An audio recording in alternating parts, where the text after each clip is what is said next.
Hi there, Phil the Practical Gardener again. This tip is on frames for climbers. Now I'm choosing to film it in front of one of my vertical gardens here because it's looking great at the moment, whereas the only climbing frame I have at present hasn't actually got anything on it, as it is early spring. However, the vertical garden here could easily be adapted. I could just simply take off the plants and I could grow a creeper up it. So the principles that apply to a climbing frame against a wall, say, are identical to what you would use for a vertical garden. So I'll put a link to that relevant clip directly down below.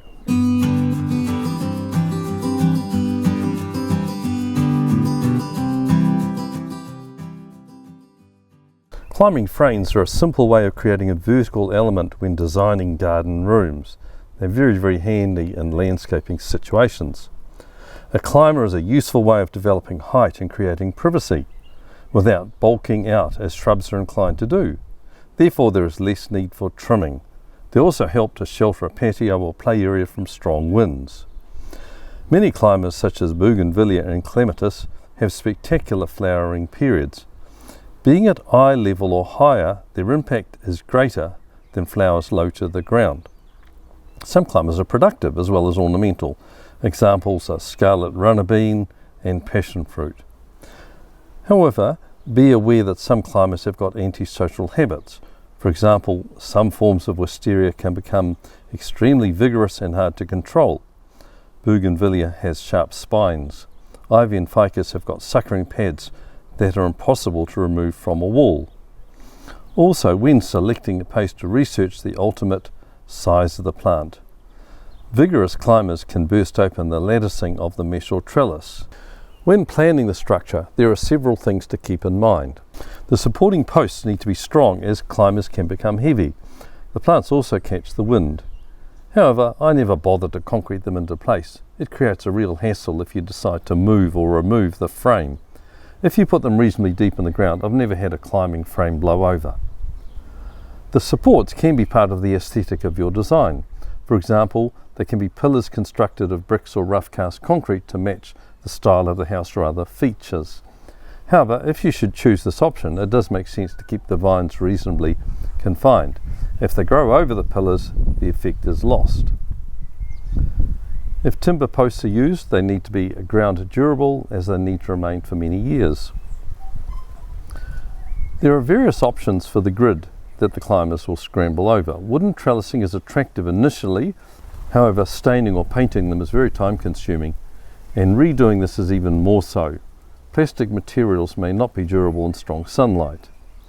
Metal, such as galvanized steel grid, may be the best long-term option. Most materials for this purpose should be attached on all sides, so you will need horizontal supports at the top and bottom. You can use simple grids of reinforcing steel, particularly for climbing vegetables such as beans or cucumbers. This steel does rust, however it is still durable for many years. This example, which is bent into a hoop, is very strong without any additional support. Hurricane netting can also be used, although it does need a more robust frame. Temporary climbing frames can be made from bamboo or sticks. These can look very attractive in a cottage garden or potager setting. For ease of management, it pays to keep the horizontal base of the climbing frame about 100 to 150 millimeters, that's 4 to 6 inches, above the ground.